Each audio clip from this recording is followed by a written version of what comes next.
After a long time दोस्तों मैंने decide किया कि हम गिव अवेज भी स्टार्ट करते हैं। जी हाँ, बट ये गिव अवेज जो होंगे वो यूट्यूब के लिए नहीं होंगे, वो इधर इंस्टाग्राम या ट्विटर के लिए होंगे। और इसमें पार्टिसिपेट करने के लिए आपको कुछ नहीं करना है। हमारे जो भी इंस्टाग्राम या ट्विटर के पेजेस होते हैं डिस्क्रिप्शन में या इधर हम कमेंट में भी डाल देंगे, वहां पर आप जाइए, वहां पर इनके गिव अवेज होंगे, उनके पोस्ट होते हैं, उसमें जाके आप पार्टिसिपेट करें। इस वीडियो के नीचे गिव अवे से रिलेटेड कमेंट करने की कोई जरूरत नहीं है। आप मुझे दूसरे तरीके की कमेंट्स करिए, सजेशंस दीजिए, फीडबैक दीजिए, फोन से रिलेटेड आपके क्या ख्याल है वो बताइए, वो हमारे लिए इंपॉर्टेंट है। मैंने सिर्फ इसलिए गिव अवे स्टार्ट किया। कुछ लोग बोलते हैं कि भाई आप गिव अवेज नहीं करते हो, चालू करिए, तो चलो ठीक है, उन लोगों के लिए हमने स्टार्ट किया, बट वो दूसरे प्लेटफॉर्म्स के लिए। लेकिन जब होगा तो वीडियो में आपको रिमाइंड कर दूंगा। ये है इन्फिनिक्स स्मार्ट 8, जी हाँ, और यहाँ पर अभी इसकी अनबॉक्सिंग करते हैं। बॉक्स में आपको एक अच्छी क्वालिटी का बैक केस मिलता है, 10 वॉट का अडेप्टर, टाइप सी केबल, और आपको आपका फोन मिलता है। अब डिजाइन और बिल्ड की बात करें तो आपको टिम्बर टेक्सचर डिजाइन मिलती है, पीएमए में एक्रिलिक आपको पीछे मटेरियल मिलता है, तो हार्ड मटेरियल है, बॉक्सी स्टाइल राउंडेड एजेस आपको मिलता है।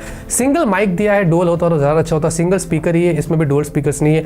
लेफ्ट में SIM tray, full size slot है, 3.5mm जैक है, टाइप सी पोर्ट, और साइड माउंटेड फिंगरप्रिंट स्कैनर है जो कि काफी फास्ट है, और हैप्टिक्स वगैरह भी यहाँ पर अच्छा है, जो समवॉट अच्छे से मतलब आपको फीडबैक देगा। और साथ में अलग अलग कलर्स भी आपको इस फोन में देखने को मिल जाते हैं। परफॉर्मेंस के लिए इसमें MediaTek Helio G36 वाली चिपसेट मिलती है। अब ये जो चिपसेट है ये 12nm पर बेस्ड है, जहां पर ये गेमिंग चिपसेट नहीं है। जी हाँ, और यहाँ पर आपको जो एंड्रॉइड स्कोर आता है वो अराउंड 1 लाख के आसपास आता है। CPU थ्रॉटलिंग भी काफी अच्छे स्कोर्स यहाँ पर निकल कर आते हैं, ज्यादा हीट भी नहीं हुआ था। और उसी के अलावा यहाँ पर अगर आप गेम खेलते हैं तो मीडियम से हाई पर सेट करके आपको डिसाइड करना है कि आप क्या कर रहे हो। मैं गेमिंग चिपसेट नहीं, इसलिए मैं गेमिंग के मुताबिक आपको ये रेकमेंड नहीं करूंगा, लेकिन फिर भी अगर आपको थोड़े बहुत गेम्स खेलने, नॉर्मल कैजुअल तो खेल सकेंगे। हाई ग्राफिक्स पर थोड़ा आपको ऊपर नीचे करना पड़ेगा। LPDDR4X eMMC आपको स्टोरेज मिलती है, but still app open multitasking वगैरह अच्छा था, क्योंकि आपको LPDDR4X मिलता है तो वो रैम में रहती ही चीजें, और वहां पर आप स्मूथली यहाँ पर वो मल्टीटास्किंग कर सकते हैं। इसमें आपको एक्स्ट्रा रैम बूस्ट वगैरह के फीचर्स भी उन्होंने दिया। अगर आपको बूस्ट करना है, 4GB एक्स्ट्रा मिलता है, वो भी आप कर सकते हैं। डिस्प्ले की बात करते हैं, 6.6 इंच की HD+ की आपको एक IPS डिस्प्ले मिलती है, और ये एक punch hole display which is quite good price के हिसाब से। पंचोल डिस्प्ले आजकल ज्यादातर यही हो रहा है और यही होना चाहिए। स्क्रीन गार्ड पहले से लगाकर दिया, पांडा ग्लास की प्रोटेक्शन है, और 90 हर्ट्ज की हाई रिफ्रेश रेट, तो स्मूथनेस थोड़ी बेहतर हो जाती है। और साथ ही साथ आपको इसमें 500 निट्स की पीक ब्राइटनेस है। इंडोर आउटडोर विजिबिलिटी अच्छी, आउटडोर में डिसेंट है बट इंडोर में ज्यादा अच्छी है। और 180 हर्ट्ज का आपको उसमें टच सैम्पलिंग रेट भी यहाँ पर मिलता है। तो ओवरऑल पैनल अच्छा है। यहाँ पर अगर आपको कंटेंट देखना है, इनफैक्ट चिन भी बहुत कम है प्राइस के हिसाब से, तो यहाँ पर कोई ज्यादा शिकायत नहीं है। उसके अलावा दोस्तों पंचोल के साथ उन्होंने काफी सारे काम किए हैं, जैसे कि मैजिक रिंग दिया है, face unlock, background call, charging animation, charging complete reminder, low battery reminder, वैसे सारे एनिमेटेड आपको वो मैजिक ऊपर रिंग के रूप में देखने को मिलता है। अगर आपको थोड़े और भी इंटरेस्टिंग फीचर्स निकालने इसमें से, तो वो भी आप सब यहाँ पर कर सकेंगे।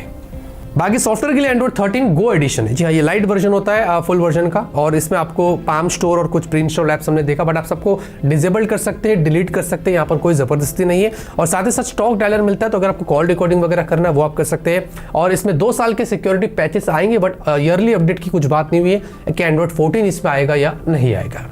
कैमरे की बात करते हैं, ये सबसे इंटरेस्टिंग पार्ट है। आपको 50 मेगापिक्सल सेंसर मिलता है अंडर 7500, जो बहुत कम होता है या होता नहीं है। और यहाँ पर आपको इस तरीके से उन्होंने एक बढ़िया सेंसर दिया, और इसका कैमरा काफी अच्छा है। इस पर थोड़ा फोकस करते हैं। आपको यहाँ पर फुल HD वीडियो निकालने को मिलता है, एक अलग से सेंसर भी दिया है, और एक रिंग लाइट शेप में आपको LED लाइट्स वगैरह यहाँ पर देखने को मिलती है। 8 मेगापिक्सल की सेल्फी है, फुल HD वीडियो यहाँ पर भी है, और आपको स्लो मोशन वीडियोस भी मिलते हैं, तो आप देखेंगे इस तरीके से स्लो मोशन वीडियोस निकाल सकते हैं। और फोटोज अच्छे निकल कर आए, मैं इंप्रेस्ड हूँ। मतलब मैं बहुत कम फोन ऐसे होते हैं जो बजट में खुश रहता हूँ, बट इसके फोटोज अच्छे। अगर आप रियर में क्वालिटीज देखते तो काफी अच्छी, डायनामिक रेंज भी अच्छा, पोर्ट्रेट शॉट्स भी अच्छे, इनफैक्ट सेल्फीज भी काफी अच्छी निकल कर आई है, और मुझे लगा कहीं ना कहीं कि उन्होंने काम किया है। Same goes for videos, rear selfie आप देख सकते हैं, जहां पर स्टेबलाइजेशन भी यहां पर आपको काफी अच्छी देखने को मिलती है। अगर आपकी बजट 8000 के नीचे और आपको एक इंटरेस्टिंग कैमरा स्मार्टफोन चाहिए, 50 मेगापिक्सल चाहिए, तो आपको इसमें फोटोज अच्छे मिलेंगे। बाकी गूगल ड्राइव पर हमने लिंक छोड़ दिया है।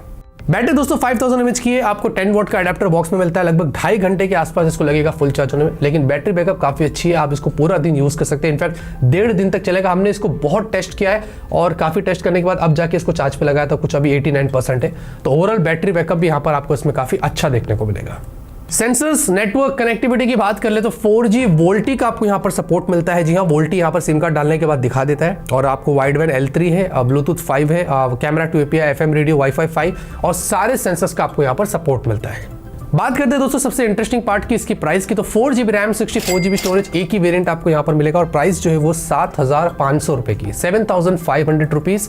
और यहाँ पर कुछ 10% एक्स्ट्रा ऑफ मिलेगा ICICI के कार्ड्स पर, तो आपको उसकी जो इफेक्टिव प्राइस है वो और भी कम हो जाती है। तो अगर आपकी प्रायोरिटी गेमिंग नहीं है, आपकी प्रायोरिटी यहाँ पर कैमरा है, और अगर आपको एक अच्छी बिल्ट वाला फोन चाहिए, punch hole display, 90 hertz refresh rate चाहिए, तो डेफिनेटली ये भी एक ऑप्शन यहाँ पर इन्फिनिक्स ने दिया है जिसको आप जाके चेकआउट कर सकते हैं। और इसके गिव अवे में अगर आपको पार्टिसिपेट करना है तो लिंक्स हमने ऑलरेडी ट्विटर की डिस्क्रिप्शन और कमेंट में डाल दिया, आप वहां पर जाके पार्टिसिपेट करके बने रह सकते हैं। उम्मीद करते हैं आपको हमारे वीडियोस पसंद आ रहे हैं। सब्सक्राइब बटन को रंगीला कर लीजिए, सपोर्ट करिए। तब तक के लिए ऑलवेज कीप स्माइलिंग।